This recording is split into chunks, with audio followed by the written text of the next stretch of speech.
ఈరోజు ఆంధ్ర రాష్ట్ర చరిత్రలో ఇంత దుర్మార్గమైన పాలన, ఇంత అన్యాయమైన పాలన బహుశా ఆంధ్ర రాష్ట్ర చరిత్రలో ఎప్పుడూ కూడా జరిగి ఉండదేమో. నేను అడుగుతా ఉన్నా, ఒకసారి ఆలోచన చేయమని చెప్పి. అసలు ఈరోజు ఒక దళిత మాజీ పార్లమెంటు సభ్యుడు సురేష్ తనను ఏ రోజు అరెస్ట్ చేశారు? ఇదే మనిషి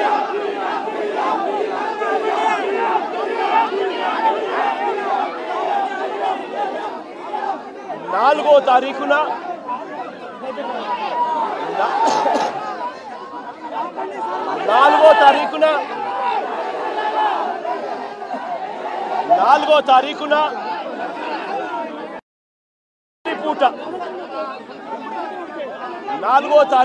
రాత్రి పూట హైదరాబాద్కు వెళ్ళి సురేష్ను ఒక దళితుడిని, సురేష్ను ఒక ఎక్స్ ఎంపీని అరెస్ట్ చేశారు. నేను అడుగుతా ఉన్న, రాష్ట్రమంతా కూడా వర్షాలతో అతలాకుతలం అవుతా ఉన్న పరిస్థితులు. విజయవాడలో చంద్రబాబు నాయుడు గారి వ్యవహార శైలి వల్ల దాదాపుగా 60 మంది పైచీలకు మనుషులు చనిపోయిన పరిస్థితుల మధ్య చంద్రబాబు నాయుడు గారి ప్రభుత్వం పూర్తిగా కూడా చంద్రబాబు నాయుడు గారి గవర్నమెంట్ అన్ని రకాలుగా ఫెయిల్ అయి మొట్టమొదటిసారిగా 60 మందికి పైగా చనిపోయిన పరిస్థితుల మధ్య విజయవాడ అంతా అతలాకుతలం అవుతా ఉంటే టాపిక్ డైవర్ట్ చేసేందుకు ఒక దళిత ఎంపీని 4వ తారీఖు రాత్రిని అరెస్ట్ చేస్తారు. విజయవాడ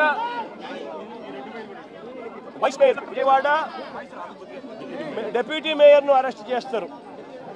కేవలం డిప్యూటీ మేయర్ భర్తను అరెస్ట్ చేస్తారు. అది 4వ తారీఖు రాత్రి.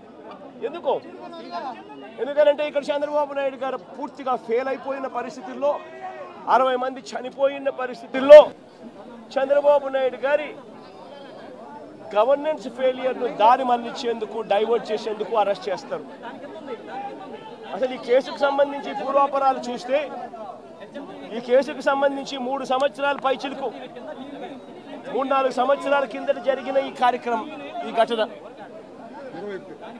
2021 అంటే దాదాపుగా 4-5 సంవత్సరాల కిందట జరిగిన ఘటన. దాదాపుగా 4 సంవత్సరాల కిందట జరిగిన ఘటనలో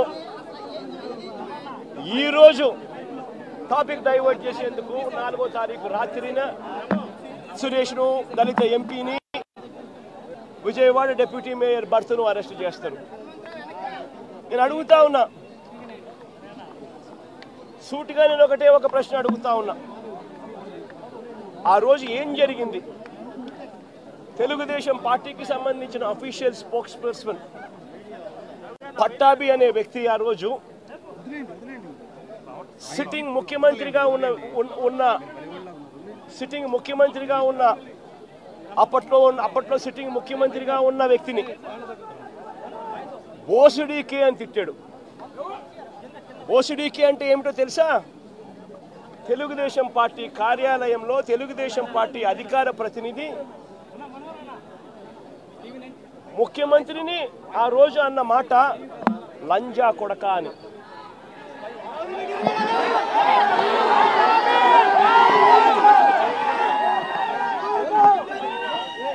నిజంగా ఆ మాదిరిగా ఒక వ్యక్తి తిడితే రాష్ట్ర వ్యాప్తంగా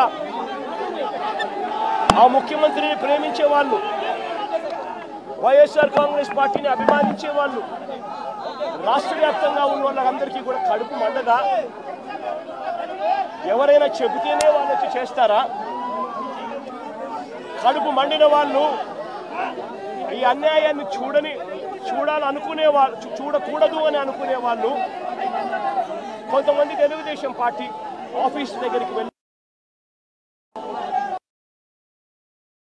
అటువైపు నుండి తెలుగుదేశం పార్టీ వాళ్ళు తప్పు చేసిందే కాక ధర్నా చేయడానికి వచ్చిన వాళ్ళ మీద దాడి చేయడానికి కూడా ప్రయత్నం చేశారు. ఆ దాడి జరిగిన పరిస్థితుల్లో, ఆ తోపులాటలో, ఆ తొక్కిసలాటలో తెలుగుదేశం పార్టీ ఆఫీస్ మీద కొద్దో గొప్ప రాళ్ళు పడిండొచ్చు. నేను అడుగుతా ఉన్నా, ఆ జరిగిన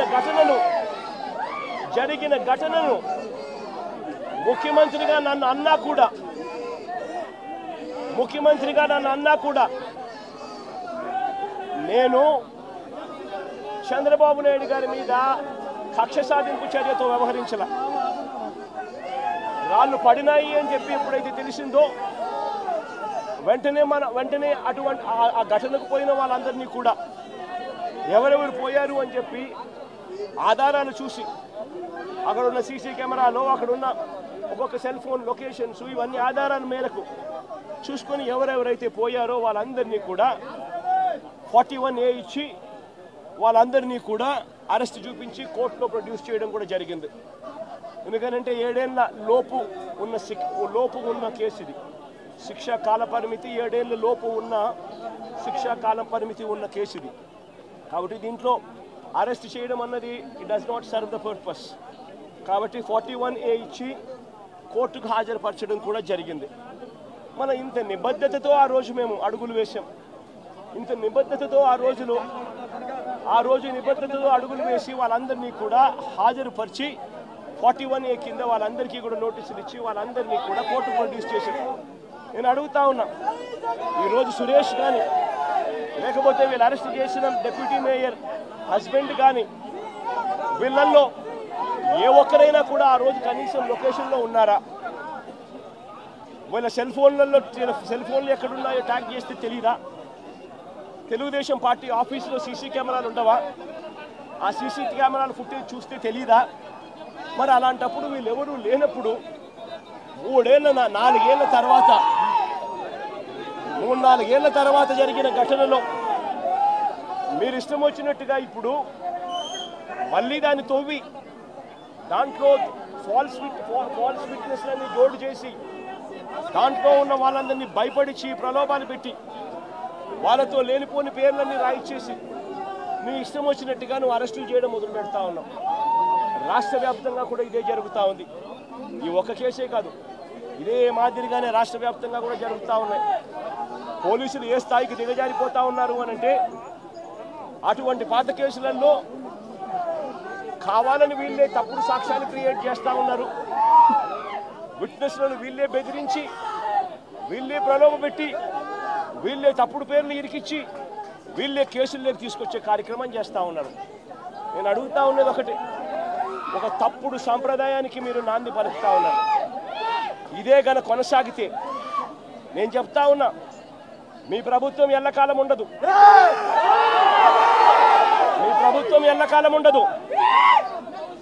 ఒక తప్పుడు సాంప్రదాయానికి మీరు బీజం వేస్తా ఉన్నారు. ఇదే తప్పుడు సాంప్రదాయం ఒక సునామీ అవుతుంది. రేపొద్దున మీ నాయకులందరికీ కూడా ఇదే గతి పడుతుంది.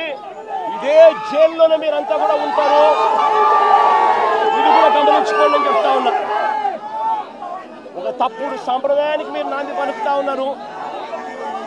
ఒక తప్పుడు పద్ధతికి మీరు నాంది పలుకుతా ఉన్నారు. మార్పు తెచ్చుకోకపోతే మాత్రం రెడ్ బుక్లు మీరు ఒక్కరే పెట్టుకుంటారని చెప్పి మీరు అనుకుంటున్నారేమో. రెడ్ బుక్ పెట్టుకోవడం అన్నది చాలా సులభమైన పని. నేను మనం మీ విలేకరు కృష్ణకి చెప్పి, కృష్ణ నువ్వు ఒక రెడ్ బుక్ మెయింటైన్ చేయంటే కృష్ణ కూడా మెయింటైన్ చేస్తాడు ఒక రెడ్ బుక్. నీ పేరేం పేరన్నా? రవికి చెప్పి, రవి నువ్వు ఒక రెడ్ బుక్ మెయింటైన్ చేయ రవి అని అంటే రవి కూడా మెయింటైన్ చేస్తాడు. అదే కదా ఘనకార్యం కాదు, గొప్ప పని కాదు. ఆ తర్వాత రెడ్ బుక్లో పెట్టిన పేర్లన్నీ చూసుకొని వాళ్ళని ఇరికించడము, వాళ్ళ ఇళ్లను ధ్వంసం చేయడము, వాళ్ళ ఆస్తులను ధ్వంసం చేయడము, వాళ్ళ మీద దొంగ కేసులు పెట్టడము, ఇదే ఒక పరిపాలన కింద రాజ్యాధికారం చేయడం మొదలు పెడితే మాత్రం రాజ్యాధికారం ఎలా ఉంటుంది అని అంటే, ఇప్పుడు చంద్రబాబు నాయుడు గారి పాలన ఎలా ఉందో అలా ఉంటుంది. చంద్రబాబు నాయుడు గారి ప్రభుత్వం వచ్చి 3-4 3-4 నెలలు కూడా అయిపోలా. ఈ 3-4 నెలల్లో చంద్రబాబు నాయుడు గారి పరిపాలన ఎంత దారుణంగా ఉంది అని అంటే నిజంగా నాకు ఆశ్చర్యం కలిగించే విషయాలు, ఆశ్చర్యం కలిగించే విషయాలు కనిపిస్తాయి. ఇదే పెద్ద మనిషి చంద్రబాబు నాయుడు గారు ఎంత రెడ్ బుక్ పాలనలో నిమగ్నమై ఉన్నాడు అని అంటే, పరిపాలన ఎంత గాలికి వదిలేశాడు అని అంటే, ఇదే పెద్ద మనిషి చంద్రబాబు నాయుడుకు తుఫాను వస్తూ ఉంది అని సంకేతం తెలుసు. బుధవారం నాడే తుఫాను, శుక్రవారం సాయంత్రం నుంచి తుఫాను రాబోతా ఉంది, భారీ స్థాయిలో వర్షాలు పడతాయి, అతి భారీ వర్షాలు కురుస్తాయి శుక్రవారం సాయంత్రం నుంచి అని తనకు అలర్ట్ వచ్చింది బుధవారం నాడే. చంద్రబాబు నాయుడు దగ్గర బుధవారము, గురువారము, శుక్రవారం మధ్యాహ్నం దాకా టైం ఉండేది. కానీ చంద్రబాబు నాయుడు గారు అనే వ్యక్తి ఎంతగా ఈ మనిషి రెడ్ బుక్ పాలన మీద ధ్యాస పెడతా ఉన్నాడో తప్ప ప్రజల మీద, ప్రజల అగసాట్ల మీద ధ్యాస పెట్టడం లేదన్న దానికి ఇదే నిదర్శనం. 2.5 రోజు టైం ఉన్నా కూడా, బుధవారము, గురువారము, శుక్రవారం మధ్యాహ్నం దాకా టైం ఉన్నా కూడా చంద్రబాబు నాయుడు గాలికి వదిలేశాడు ప్రజలను. తాను అదే రోజే, బుధవారం రోజే, అలర్ట్ వచ్చిన రోజే తాను రివ్యూ మీటింగ్ తీసుకొని ఉంటే డ్యాములన్నీ ఒకవైపున నిండి ఉన్నాయి అనే సంగతి తనకు తెలుసు. పై రాష్ట్రాల నుంచి, మహారాష్ట్ర నుంచి, కర్ణాటక నుంచి, తెలంగాణ నుంచి నీళ్లు వస్తున్నాయని సంగతి తెలుసు. మాన్సూన్ వల్ల అటు పై రాష్ట్రాల నుంచి వరదలు వస్తూ ఉన్నాయనే సంగతి తెలుసు. మన రాష్ట్రంలో కూడా తుఫాన్ రాబోతా ఉంది అనే సంగతి కూడా తెలుసు. మరి అలాంటప్పుడు చంద్రబాబు నాయుడు ఏం చేయాలి? బుధవారం రోజు రివ్యూ తీసుకొని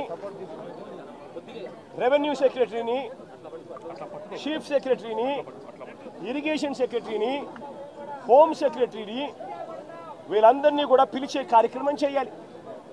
వీళ్ళందరితో రివ్యూ తీసుకుంటే వీళ్ళందరూ ఆ తర్వాత కలెక్టర్లతో వెళ్ళి కలెక్టర్లతో వీళ్ళంతా కూడా చేయాల్సిన పనులు చేస్తారు.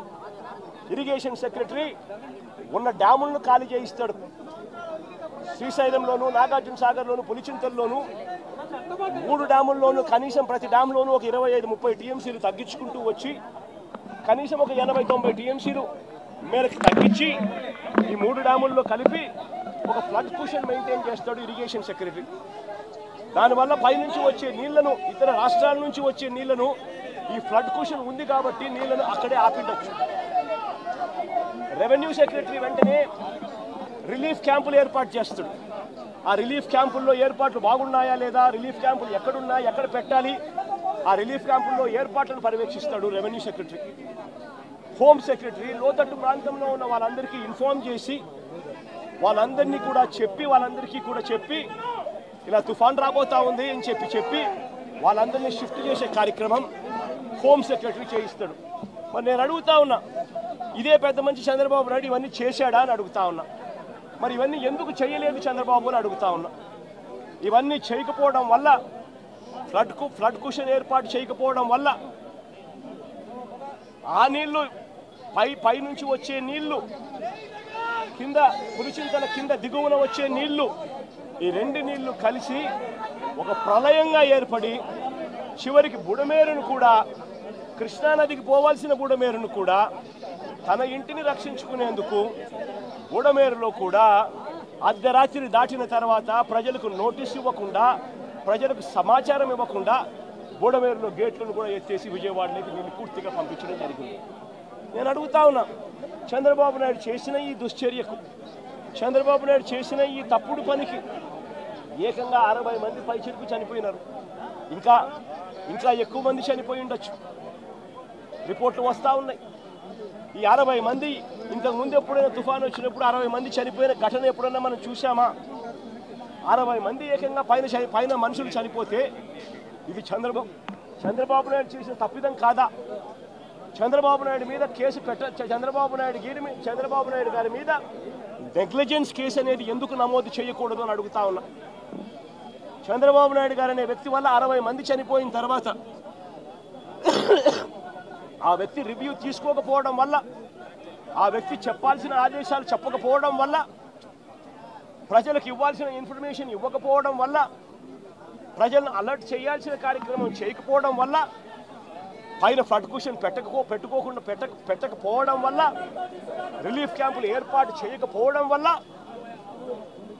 ఏకంగా 60 మంది పైచిలుకు చనిపోయారు. కొన్ని లక్షల మంది ఈ రోజు అగసాట్లు పడతా ఉన్నారు. ఇంతకన్నా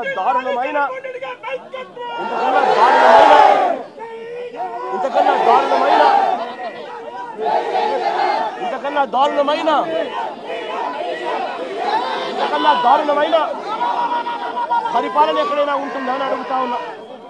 ఈ పెద్ద మనిషి ఈ నేరాన్ని కూడా, ఈ తప్పును కూడా డైవర్ట్ చేసేందుకు ఒకవైపున సురేష్ లాంటి ఎక్స్ ఎంపీని, విజయవాడ డిప్యూటీ మేయర్ భర్తను, ఇలాంటి వాళ్ళని టాపిక్ డైవర్ట్ చేసేందుకు 4వ తేదీ రాత్రే అరెస్ట్ చేయించే కార్యక్రమం చేస్తాడు. అంతటితో ఆగిపోకుండా ఇదే పెద్ద మనిషి ఓట్ల గురించి మాట్లాడతాడు. నిజంగా నాకు ఆశ్చర్యం అనిపిస్తుంది ఆ ఓట్ల గురించి మాట్లాడుతూ ఉన్నప్పుడు. ఈ ఓట్లన్నీ కూడా ఎవరు ఏని అడుగుతా ఉన్నా, ఈ ఓట్లకన్నిటికీ కూడా ఎవరి హయాంలో పర్మిషన్ వచ్చింది అని అడుగుతా ఉన్నా. ఈ ఓట్లన్నీ కూడా ఎవరి ప్రభుత్వం వచ్చిన తర్వాత 3-4 నెలల కిందట ప్రభుత్వం చంద్రబాబు నాయుడు గారిది వస్తే ఆ విజయోత్సవాలు చేసిన ర్యాలీలో ఈ బోట్లు వీళ్ళు లేరా అని అడుగుతా ఉన్నా. ఈ బోట్లలో ఉన్న వ్యక్తులు, ఈ బోట్లు గత 4 నెలలుగా చంద్రబాబు నాయుడు గారితో కలిసి ఇసుక దోపిడీలో చంద్రబాబు నాయుడు గారితో కలిసి ఈ బోట్ల ఓనర్లు వీళ్ళందరూ కూడా భాగస్వాములు అయినారు.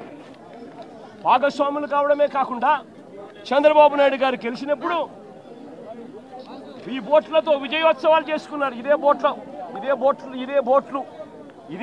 ఓనర్లు, ఇదే బోట్లకు పర్మిషన్ ఇచ్చింది ఎవరు?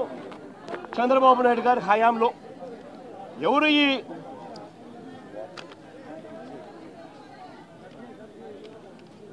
ఈ ఊషాద్రి అనే మనిషి ఎవరు? చంద్రబాబు నాయుడు గారితోనూ లోకేష్తోనూ ఇద్దరితోనూ కలిసి దిగిన ఫోటోలు కనిపిస్తూ ఉన్నాయి. తెలుగుదేశం పార్టీలో క్రియాశీలకంగా వ్యవహరించిన పరిస్థితులు కనపడతా ఉన్నాయి. రామ్మోహన్ అనే మనిషి ఎవరు? ఆయన టీడీపీ ఎన్ఆర్ఐ నేత జయరాం అనే వ్యక్తి సోదరుడి కుమారుడు కాదా అని అడుగుతా ఉన్నా. టీడీపీ హయాంలోనే ఈ బోట్లకు అనుమతులన్నీ ఇచ్చారు. వీరు గెలిచాక విజయోత్సవ ర్యాలీలో కూడా వీళ్ళు పార్టిసిపేట్ చేశారు. తెలుగుదేశం పార్టీకి చెందిన ఆలూరు చిన్న అనే వ్యక్తి ఎవరు? ఈ వ్యక్తి ఎవరు? తెలుగుదేశం పార్టీకి ఉన్న సంబంధాన్ని ఏమిటి? ఇంతమంది బోట్ ఓనర్లు, బోట్లు అన్నీ కూడా తెలుగుదేశం పార్టీ వారియే కనిపిస్తూ ఉంటే, ఈ బోట్లు వరద కారణంగా ఈ బోట్లన్నీ కూడా ప్రకాశం బ్యారేజ్కు కొట్టుకొని వస్తే, ఆ కొట్టుకొని వచ్చిన దాన్ని రాజకీయం చేయాలని, వాస్తవాలను వక్రీకరించి ఆయన 60 మందిని నిర్దాక్షిణ్యంగా చంపేసి ఇన్ని లక్షల మందిని తాను ఇబ్బంది పాలు పెట్టాడు అన్న మాటను మర్చిపోయేట్టుగా చేయాలని, డైవర్ట్ చేయాలి అని తాను వక్ర భాష్యం చూపిస్తూ వేలు ప్రతిపక్షం వైపు ఎత్తి చూపిస్తారు. నేను అడుగుతా ఉన్న చంద్రబాబును, అయ్యా దాదాపుగా మీ ప్రభుత్వం వచ్చి 3-4 నెలలు అవుతా ఉందయ్యా. 3-4 నెలల నుంచి మీ ప్రభుత్వం ఉంది. 3-4 నెలల నుంచి ఉన్న మీ ప్రభుత్వంలో ఏదైనా జరిగితే ఓనర్షిప్ తీసుకోవాల్సింది మీరు, ప్రజలకు క్షమాపణ చెప్పాల్సింది మీరు, ప్రజలకు తోడుగా నిలబడాల్సింది మీరు. అలాంటిది మీరు వక్ర భాష్యం చూపిస్తూ నేరాన్ని ఇంకొకరి మీద నెట్టి చూపించాలి అని చెప్పి మీ దుర్మార్గపు బుద్ధి నిజంగా ఎంతటి దారుణంగా ఉంది అని చెప్పడానికి ఇది కూడా ఒక నిదర్శనం. నిజంగా ఇదే పెద్ద మనిషి చంద్రబాబు నాయుడు గారు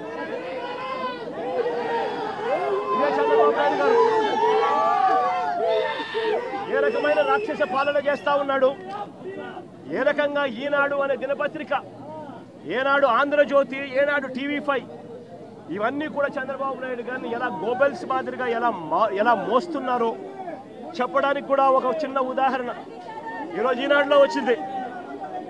ఏమొచ్చింది? రెయిన్ గేజ్ మీటర్లు చెడిపోయాయంట. రెయిన్ గేజ్ మీటర్లు చెడిపోయాయి ఈనాడులో ఈరోజు కింద పాటలో ఫ్రంట్ పేజ్లో స్టోరీ. కాబట్టి చంద్రబాబు నాయుడు గారికి వర్షం ఎంత పడుతుందో తెలియడం లేదంట. ఇది మా ప్రభుత్వంలో చెడిపోయాయని చెప్పి చంద్రబాబు నాయుడు వచ్చినాక ఇప్పుడు మరమ్మతులు ఇప్పుడు చేయిస్తున్నారట. ఇప్పుడు నిజంగా ఎంత దుర్మార్గంగా మాట్లాడుతున్నారనంటే వీళ్ళు మనుషులేనా అని అడుగుతా ఉన్నాను నేను ఈ సందర్భంగా. అయ్యా, రాష్ట్రంలో పాత విధానంలో ఉండే రెయిన్ గేజ్ మీటర్లు ఎప్పుడూ అవుట్డేటెడ్ అయిపోయాయి. వాటి స్థానంలో ఆటోమేటిక్ సెన్సార్ వ్యవస్థలు, automated weather stations, 1599 weather stations, automated weather stations రాష్ట్రంలో అందుబాటులో ఉన్నాయి. 2014 నుంచి కూడా అందుబాటులో ఉన్నాయి. వాటిని ఇంకా మేము బలపరుస్తూ మా హయాంలో మరో 450 ఆటోమేటెడ్ వెదర్ స్టేషన్స్ మేము ఇంకా ఫర్దర్గా స్ట్రెంథెన్ చేస్తూ ఏర్పాటు కూడా చేశాం. ఇవన్నీ ఉన్నాయి కాబట్టే చంద్రబాబు నాయుడు గారు ఆ రోజు వరదలు వచ్చినప్పుడు పక్కన జీకొండూరులో 42 సెంటీమీటర్లు, పక్కన ఇక్కడ విజయవాడ సెంటర్లో 30 సెంటీమీటర్లు అని ఈ డేటా అంతా మీరు ఎలా చెప్పగలిగినారు? ఇవన్నీ ఉన్నాయి కాబట్టే చెప్పగలిగినారు. ఇవన్నీ ఉన్నాయి కాబట్టే రైతులకు ఇన్సూరెన్స్ వస్తూ ఉంది. ఇవన్నీ ఉన్నాయి కాబట్టే ఈ క్రాపింగ్ జరుగుతూ ఉంది. ఇవన్నీ ఉన్నాయి కాబట్టే అన్నీ జరుగుతూ ఉన్నాయి. కానీ మీరేం చేస్తూ ఉన్నారు? మళ్ళీ టాపిక్ డైవర్ట్ చేసేందుకు చంద్రబాబు నాయుడు గారు 60 మందిని చంపినారు అన్న పాపాన్ని పక్కకు డైవర్ట్ చేసేందుకు, ఇన్ని లక్షల మంది అవస్థలు పడుతున్నారు అన్న టాపిక్ను డైవర్ట్ చేసేందుకు మళ్ళీ డైవర్షన్లో భాగంగా వెదర్ మీటర్లు అంట ఉండే పాత విధానంలో ఉండే రెయిన్ గేజ్ మీటర్లు చెడిపోయాయట, మా హయాంలోనే చెడిపోయాయట, మేము పట్టించుకోలేదట. ఇప్పుడు చంద్రబాబు నాయుడు ఇప్పుడు కనుక్కున్నాడట, ఇప్పుడు రిపేర్ చేయిస్తున్నాడు. నిజంగా సిగ్గుండాలి రామోజీరావు ఈనాడు దినపత్రికకు రాయడానికి. ఇంతగా ఈనాడు, ఆంధ్రజ్యోతి, TV5, చంద్రబాబు నాయుడు ఇంతమంది కలిసి ఒక అబద్ధాన్ని నిజం చేయడం కోసం ఇంతగా తాపత్రయపడతా ఉన్నారంటే అసలు వీళ్ళు మనుషులేనా అని చెప్పి ప్రతి ఒక్కరూ కూడా ఆలోచన చేయాలని చెప్పి కోరుతా ఉన్నా.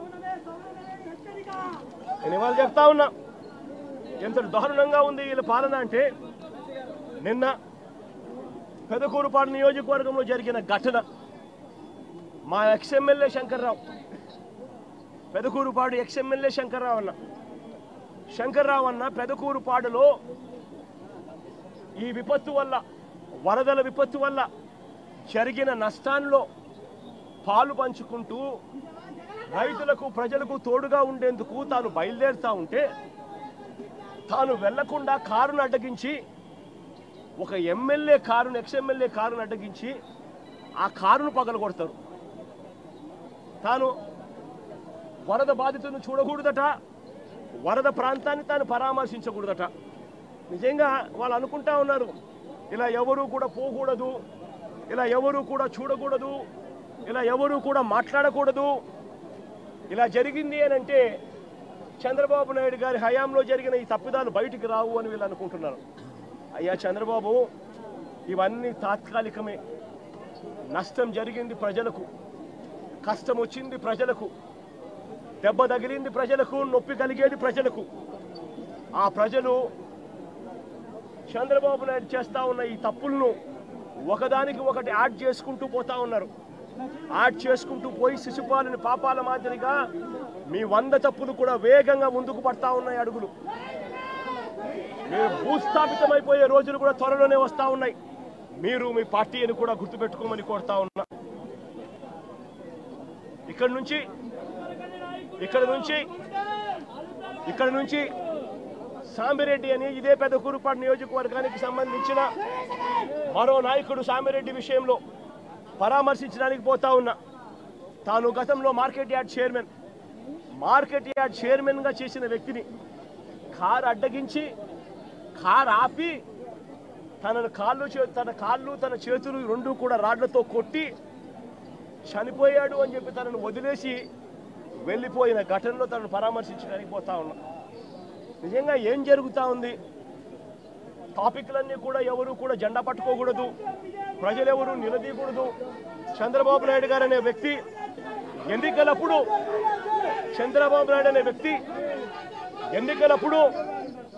ఎన్నికలప్పుడు సూపర్ 6 అంటూ, సూపర్ 7 అంటూ, ఎన్నికలప్పుడు చంద్రబాబు నాయుడు గారు తప్పుడు అబద్ధాలు చెప్పాడు. ఆ అబద్ధాలన్నీ ఇవాళ మోసమయ్యాయి.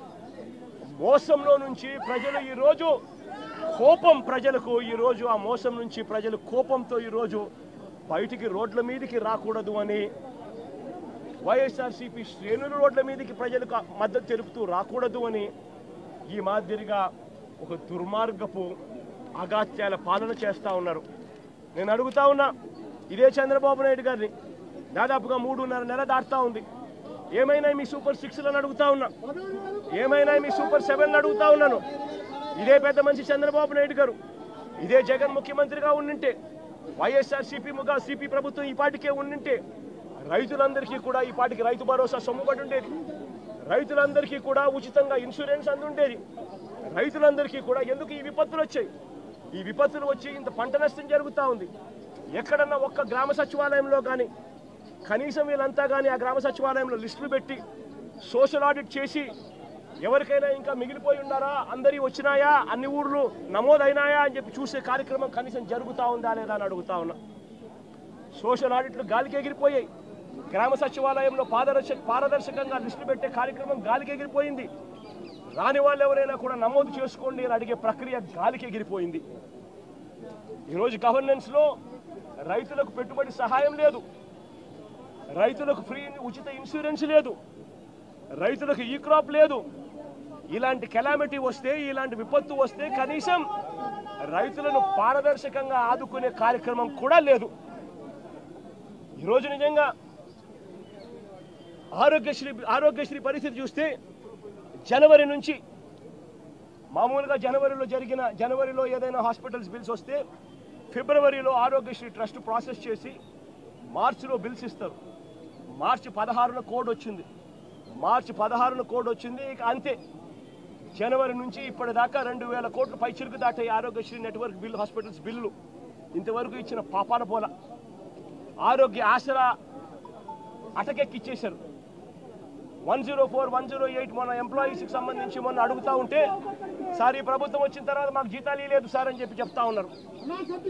ఈరోజు మెడికల్ కాలేజీలు 17 కొత్త మెడికల్ కాలేజీలు వైఎస్ఆర్సీపీ ప్రభుత్వం కట్టడం మొదలుపెట్టి అందులో 5 అప్పటికే పూర్తి చేసేసి ఆ 5 కాలేజీల్లో సీట్లు కూడా తెచ్చుకొని మిగిలిన ఇంకొక 5 కాలేజీలకు కూడా ఇప్పుడు సీట్లు తెచ్చుకునే దానికోసం అన్ని వసతులు క్రియేట్ చేసి పెడితే చంద్రబాబు నాయుడు ఏం చేస్తూ ఉన్నాడు?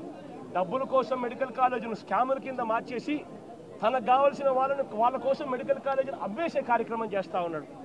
0 వేకెన్సీ పాలసీ తీసుకొచ్చి ప్రతి మెడికల్ కాలేజీలోనూ ప్రతి గవర్నమెంట్ హాస్పిటల్లోనూ ఉండాల్సిన డాక్టర్లు ఉండేట్టుగా, ఉండాల్సిన నర్సులు ఉండేట్టుగా 0 వేకెన్సీ పాలసీ మేము తీసుకొని వస్తే ఈరోజు మళ్ళీ హాస్పిటళ్లలో మందుల కొరత, హాస్పిటళ్లలో నాడు నేడు ఆగిపోయింది, హాస్పిటళ్లలో డాక్టర్ల కొరత, హాస్పిటళ్లలో నర్సుల కొరత, ఆరోగ్యశ్రీ బిల్లులు ఇచ్చే కార్యక్రమం లేదు. ఈరోజు పిల్లలకు సంబంధించి జనవరి, ఫిబ్రవరి, మార్చికి సంబంధించిన క్వార్టర్కు సంబంధించిన విద్యా దీవెన సొమ్ము మామూలుగా మేలో ఇవ్వాలి. తన ప్రభుత్వం వచ్చింది జూన్లో వెంటనే అది ఇచ్చేయాలి. ఇంతకుముందు కోడ్ అనుకుంటే కోడ్ తర్వాత వచ్చిన తర్వాత ఇవ్వాలి. ఈరోజు జనవరి, ఫిబ్రవరి, మార్చికి సంబంధించిన క్వార్టర్ పెండింగ్, ఏప్రిల్, మే, జూన్కు సంబంధించిన quarter pending, July, August, September కూడా క్వార్టర్కు సంబంధించి 3 క్వార్టర్లకు సంబంధించిన విద్యా దీవెన సొమ్ము పెండింగ్. అదే వైఎస్ఆర్సీపీ ప్రభుత్వం ఉన్నప్పుడు, మా ప్రభుత్వం ఉన్నప్పుడు ప్రతి 3 నెలలకు ఒకసారి, 3 నెలలు అయిపోయిన వెంటనే విద్యా దీవెన సొమ్ము ప్రతి అమ్మ ఖాతాలోనూ, ఆ పిల్లాడి ఖాతాలోనూ, ఆ పాప ఖాతాల్లోనూ, 2 జాయింట్ అకౌంట్లలో నేరుగా పడిపోయింది. ఈరోజు విద్యా దీవెన 3 క్వార్టర్లకు సంబంధించి బిల్స్ పెండింగ్ ఉన్నా పట్టించుకునే నాతుడు లేడు. వసతి దీవెన ఇవ్వాల్సింది ఇవ్వకుండా అది కూడా ఎగరగొ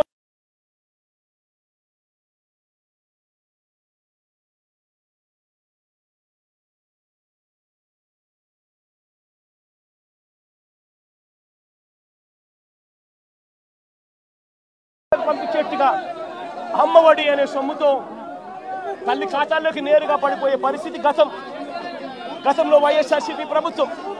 అమ్మఒడి గాలికి ఎదలేశారు. గోరుముద్దలో రోజుకొక మెనూ పెడుతూ పిల్లలను అల్లారు ముద్దుగా చూసుకుంటా ఉన్న వాళ్ళ మేనమావ ప్రభుత్వం వైఎస్ఆర్సీపీ ప్రభుత్వం అయితే ఈరోజు చంద్రబాబు నాయుడు గారి ప్రభుత్వంలో పిల్లలు ఇవాళ తిండి తినలేక పిల్లలు ధర్నాలు చేస్తూ హాస్పిటల్లోకి ఇవాళ చేరుతా ఉన్న పరిస్థితులు ఈరోజు కనిపిస్తూ ఉన్నాయి. బడులలో ఇంగ్లీష్ మీడియం గాలి కొదిలేశారు. టోఫుల్ అన్నది 3వ తరగతి నుంచి పీరియడ్గా పిల్లలకు పెడుతూ ఇంగ్లీష్లో తర్ఫీదిచ్చే కార్యక్రమం వైఎస్ఆర్సీపీ ప్రభుత్వం చేస్తూ ఉంటే ఈరోజు టోఫుల్ క్లాసులను పూర్తిగా ఎత్తేసినారు. నిజంగా నేను ఆశ్చర్యం కలుగుతూ ఉంది. గవర్నెన్స్ విషయంలో అదే వైఎస్ఆర్సీపీ ప్రభుత్వం ఉన్నప్పుడు, అదే వాళ్ళ జగనన్న ప్రభుత్వం ఉన్నప్పుడు, ఆ పేదల జగనన్న ప్రభుత్వం ఉన్నప్పుడు ప్రతి పథకము డోర్ డెలివరీ జరిగేది. పెన్షన్ ఇంటికే వచ్చేది, రేషన్ ఇంటికే వచ్చేది. ఈరోజు పెన్షన్ గాలి కొదిలేసినారు. జన్మభూమి కమిటీల చుట్టూ తిరగాల్సి వస్తూ ఉంది. ఈరోజు రేషన్ అన్నది ఇంటికి రావడం అన్నది కథ దేవుడెరుగు, వస్తే చాలన్నట్టుగా తయారైపోయింది. ఇంటి వద్దకే వచ్చే వాలంటీర్ల వ్యవస్థ కుప్పకూలిపోయింది. వాలంటీర్లను మోసం చేసినారు. సచివాలయ సిబ్బందిని కూడా ఇష్టం వచ్చినట్టుగా వాళ్ళను అక్కడికి ఇక్కడికి సచివాలయ వ్యవస్థను నిర్వీర్యం చేసేందుకు అక్కడికి ఇక్కడికి ట్రాన్స్ఫర్ ఆర్డర్లతో చేసేసి సచివాలయ వ్యవస్థను కూడా కుప్పకూల్చారు. గవర్నెన్స్ లేదు, డోర్ డెలివరీ లేదు, స్కూళ్ళు బాగలేవు. స్కూల్ పిల్లలకు ఇచ్చాల్సిన విద్యా దీవెన, వసతి దీవెన, అమ్మఒడి ఇవన్నీ కూడా ఆగిపోయాయి. హాస్పిటల్స్ బాగలేవు, రైతుల పరిస్థితి బాగలేదు. ఇక సూపర్ 6, సూపర్ 7 గురించి మాట్లాడాల్సి వస్తే వాటి గురించి ఏమైనా చంద్రబాబు అని అంటే ఇదే పెద్ద మనిషి చంద్రబాబు నాయుడు నోట్లో నుంచి వచ్చే మాటలు ఏమిటి? సూపర్ 6 అంటే ఏమిటి నాకు గుర్తులేదే. సూపర్ 6, సూపర్ 7 ఇవా రాష్ట్రంలో అని ఇవాళ అంటా ఉన్నారు. ఇవాళ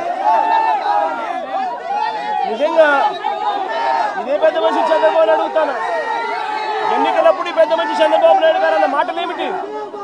ఎన్నికలప్పుడు ఈ పెద్ద మనిషి చంద్రబాబు నాయుడు గారు ప్రతి ఎమ్మెల్యే అభ్యర్థిని ఇంటికి పంపించి డోర్ టు డోర్ క్యాంపెయిన్ చేస్తూ అన్న మాటలు ఏమిటి? పిల్లాడు కనపడితే చాలు నీకు 15,000, నీకు 15,000, నీకు 15,000, నీకు 15,000 సంతోషం.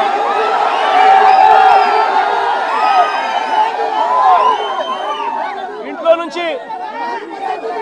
నుంచి ఆ పిల్లల అమ్మ బయటకు వచ్చింది అనంటే, ఆ అమ్మ బయటకు వచ్చిందనంటే, ఆ అమ్మతో పాటు వారి చిన్నమ్మనో వారి పెద్దమ్మనో బయటకు వచ్చిందనంటే నీకు 18,000, నీకు 18,000 సంతోషమా అనేవాడు. ఇంట్లో నుంచి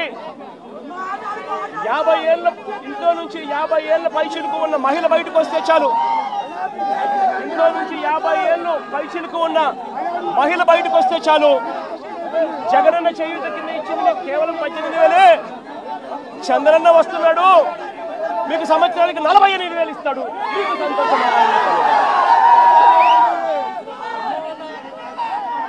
ఇదే చేద్దామని పెద్ద చంద్రబాబు నాయుడు ఇంట్లో నుంచి ఒక 20 ఏళ్ళ పిల్లాడు బయటకు వస్తే చాలు, చంద్రన్న వస్తున్నాడు, మీకు నెలకు 3,000 సంతోషమా నీకు అని అనేవాడు. ఇంట్లో నుంచి కండువా వేసుకొని రైతు బయటకు వస్తే మీకు 20,000 సంతోషమా.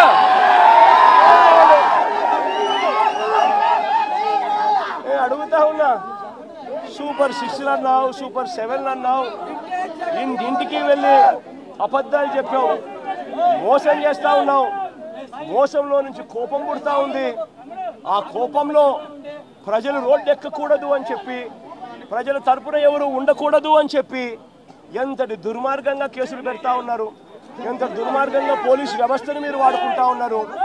ఇవన్నీ గమనించమని చెప్పి ప్రజలను కోరుతా ఉన్నా. చంద్రబాబు నాయుడు గారికి ఇప్పటికైనా గట్టిగా చెప్తా ఉన్నా, అయ్యా చంద్రబాబు నాయుడు గారు చేసిన తప్పులు ఒప్పుకోండి, ప్రజలను క్షమాపణ అడగండి, అడిగి ప్రజలకు చేతనైన మంచి చేసే కార్యక్రమం చేయమని అడుగుతా ఉన్నా. ఇలా చేయకపోతే మీ పుట్టగతులు ఉండవు, వేగంగా మీ పాపాలన్నీ పండుతా ఉన్నాయి. శిశుపాలను పాపాల మాదిరిగా మీ పాపాలు చాలా వేగంగా పండుతా ఉన్నాయి. మీ ప్రభుత్వం నెక్స్ట్ ఎలక్షన్లలో సింగిల్ డిజిట్లు కూడా రాని పరిస్థితిలోకి మీ ప్రభుత్వం పోతుంది అన్నది కూడా ఇదే సందర్భంగా తెలియజేస్తా ఉన్నాను.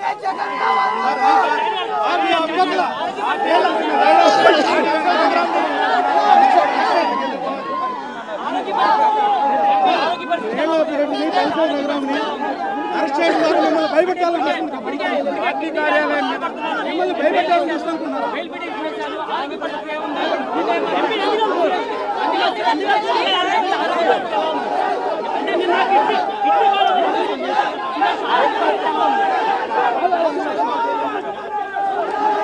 పరిస్థితి ఆరోగ్యపరంగా నేను అడగలేదు. నన్ను చూస్తాను, ఆయన ఏడ్చాడు. ధైర్యంగా ఉండు అని చెప్పినాను. తన భార్య కూడా నాతో పాటు వచ్చింది కాబట్టి ఆ తర్వాత టాపిక్ పిల్లల చదువులు, ధైర్యంగా ఎదుర్కోవాల్సిన సమస్యలు మీద దాని మీద మాట్లాడటం జరిగింది. కానీ నాకు ఇది కట్టలేదు. దాడిలో ఉన్న ఈ ఘటనలో ఉన్న మిగిలిన ముగ్గురు కూడా అరెస్ట్ చేస్తాం, దీని వెనక జగన్ ఉంటే విచారణ సిద్ధం అంటున్నారు. వాళ్ళు ఏమైనా చేసుకోవచ్చు. రాక్షస పాలన జరుగుతూ ఉంది. వాళ్ళు ఏం చేసినా పైన దేవుడు ఉన్నాడు. దేవుడే మొట్టికాయలు వేస్తాడు.